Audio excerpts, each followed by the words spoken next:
શ્રાવણ મહિનો ચાલુ થયો ને એટલે સાંજે ફરાળમાં કંઈ નહીં તો બટેટાની સૂકી ભાજી બનાવી અને ખાઈ લઈએ.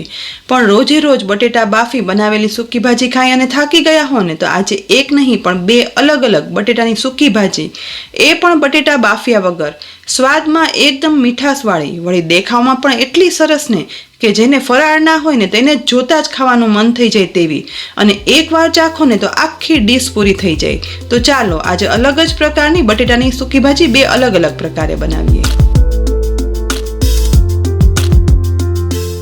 તો પહેલી ફરાળી સૂકી ભાજી બનાવવા માટે અહીં મેં 3 મીડિયમ સાઇઝના બટેટા લીધા છે.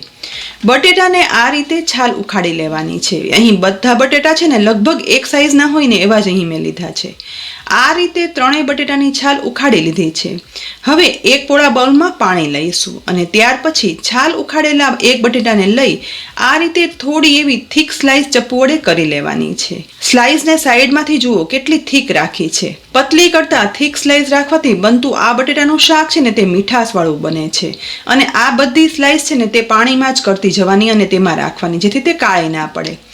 આ રીતે બધી સ્લાઇસ કરી અને પાણીમાં રાખીએ પછી હવે બટેટાની સ્લાઇસને હાથ વડે જ પાણીમાં ઘસી અને સાફ કરશું, જેથી તેમાં વધારે પ્રમાણે સ્ટાર્ચ હોય ને તો તે અલગ થઈ જાય. અને જેટલો સ્ટાર્ચ આ બટેટામાંથી ઓછો થઈ જશે ને એટલું જ આ શાક બન્યા પછી સ્ટીકીનેસ ઓછી હશે. હવે સ્ટાર્ચવાળા પાણીને કાઢી લઈએ. ફરીથી બટેટાની સ્લાઇસમાં પાણી ઉમેરી દઈએ. ત્યાર પછી ગેસની મીડિયમ ફ્લેમ પર તળવા માટે તેલ ગરમ થઈ ગયું છે. તો ગરમ થતા તેલમાં બટેટાની સ્લાઇસ આ રીતે નિતારી અને ઉમેરી દઈશું. બધી સ્લાઇસ સાથે ના ઉમેરતા જોઈએ એ પ્રમાણે અને કઢાઈમાં સમાઈને એ પ્રમાણે તેલમાં ઉમેરવાની છે. બટેટાની સ્લાઇસ તેલમાં ઉમેર્યા પછી ચલાવવાની બિલકુલ ઉતાવળ નથી કરવાની. થોડીક વારમાં આ બધી સ્લાઇસ તળાઈ અને ઉપર આવી જશે. એ પછી ચલાવતા જઈ અને બટેટાની સ્લાઇસ તળશું. ગેસની મીડિયમ ફ્લેમ પર તળવાથી બટેટા અંદર સુધી ચડી પણ જશે અને ઉપરથી તુરંત બ્રાઉન પણ નહીં થઈ જાય. લગભગ 4 થી 5 મિનિટ સુધી તળાયા પછી બટેટાની સ્લાઇસ આવી લાઇટ ગોલ્ડન બ્રાઉન કલરની થાય અને દરેક સ્લાઇસ તળાઈ અને તેલમાં ઉપર તળાવા લાગે ને એટલે બટેટાની સ્લાઇસને હવે તેલમાંથી નિતારી અને એક પહોળા બાઉલમાં કાઢી લેવાની. આ જ રીતે બાકીની સ્લાઇસ પણ તળી લેવાની છે.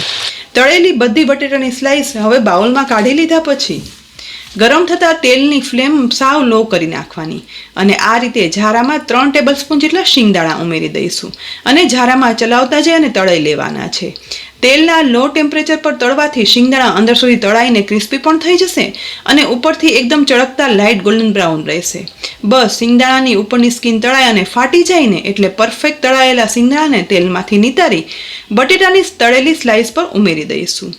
એ જ રીતે હવે ફરી ઝારામાં લાંબી સ્લાઇસમાં સમારેલા લીલા મરચાં અને લીમડાના પાન ઉમેરી ઝારામાં જ બંનેને ગરમ તેલમાં ડુબાડી અને તળી લેવાના. તુરંત તળાયેલા મરચાં અને લીમડાના પાનને તેલમાંથી નિતારી લઈશું અને તળેલા બટેટાની સ્લાઇસ અને શિંગદાણા સાથે ઉમેરી દઈએ.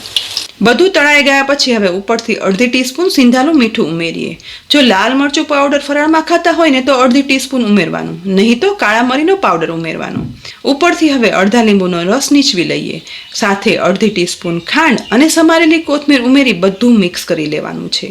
આ રીતે બનાવેલ બટેટાની સૂકી ભાજી નોર્મલ બાફેલી બટેટાની સૂકી ભાજી કરતાં દેખાવમાં તો જોઈને જ ખાવાનું મન થઈ જાય તેવી બને છે, પણ સાથે સાથે સ્વાદમાં પણ ખૂબ જ વધારે મીઠાશવાળી બને છે. જેથી ફરાળ ના હોય ને તેને જ આ સૂકી ભાજી જોઈને જ ખાવાનું મન થઈ જાય અને ભાવે પણ એટલી ને કે હોય તેટલી ખવાઈ જાય. અલગ જ રીતે બનેલી આ સૂકી ભાજી પીરસી પણ લઈએ. આ સૂકી ભાજી દહીં સાથે ખાઈ લો ને તો સ્વાદની સાથે પેટ પણ ભરાઈ જાય. પણ હા, મનમાં એવું થાય ને કે ફરાળમાં આટલી તેલવાળી સૂકી ભાજી કેમ ખાવી, તો ચાલો બીજી સૂકી ભાજી બટેટા બાફ્યા વગર અને એકદમ ઓછા તેલમાં બનાવીએ. તળિયા કે બાફ્યા વગર બીજી રીતે સૂકી ભાજી બનાવવા માટે કોઈ પણ સાઈઝના 2 બટેટા લઈએ. બટેટાની પણ આ રીતે સ્લાઇસર વડે છાલ ઉખાડી લેવાની છે. બંને બટેકાના છાલ ઉખાડી લીધા પછી એક ડીશ લઈ તેના પર મોટું ખમણ કરવા માટેની ખમણી લઈએ અને બટેટાનું ખમણ કરી લેવાનું છે.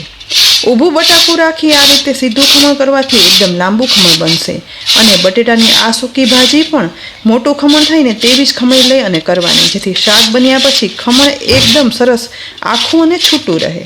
જુઓ, બંને બટેટાનું એકદમ સરસ લાંબુ ખમણ થઈ ગયું છે. હવે એક મોટા બાઉલમાં ચોખ્ખું પાણી લઈ તેમાં બટેટાનું ખમણ ઉમેરી દઈએ.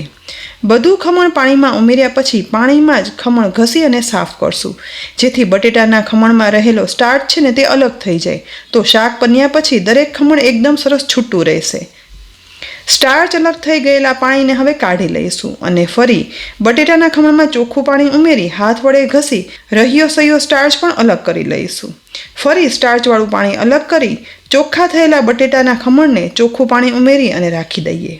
હવે ગેસની લો ફ્લેમ પર ગરમ થતી પેનમાં 1/4 કપ શિંગદાણા ઉમેરી સતત મિક્સ કરતા જઈ અને શેકવાના છે. 4 થી 5 મિનિટ સતત મિક્સ કરતા જઈ અને શેકાતા શિંગદાણા સરસ શેકાઈ ગયા છે.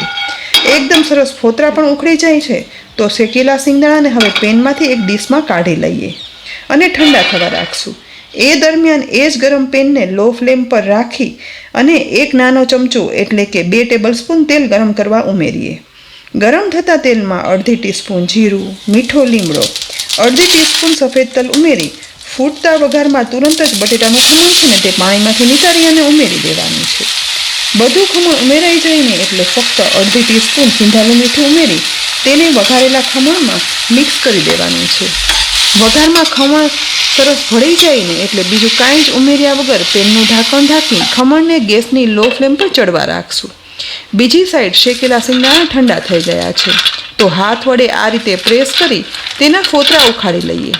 શિંગદાણાના ફોતરા ઉખડી જઈને એટલે આવા જારામાં ઉમેરી ચાળી અને ફોતરા અલગ કરી લઈશું. ફોતરા અલગ થઈ જાય ને એ પછી શિંગદાણાને ખાંડણીમાં ઉમેરી વાટી લઈશું.